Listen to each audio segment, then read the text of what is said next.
अस्सलामुअलैकुम, मेरा नाम है गुल एम.ए. और आज मैं आपकी खिदमत में लेके आया हूँ टेस्ला मॉडल एस 19D गाड़ी। ये गाड़ी 50,000 किलोमीटर चली हुई है। 2017 का मॉडल है। इसमें फुल ड्राइविंग सर्विस है, हीटेड स्टीयरिंग व्हील्स है और हीटेड सीट्स है।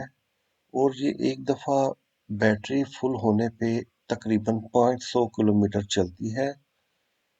इसकी इंजन पावर है 422.4 bhp और इसका इंजन साइज है 1cc। ये फुल इलेक्ट्रिक है और इसकी टॉप स्पीड जो है वो 300 किलोमीटर है और ये 4.2 सेकंड्स में 100 किलोमीटर तक जाती है।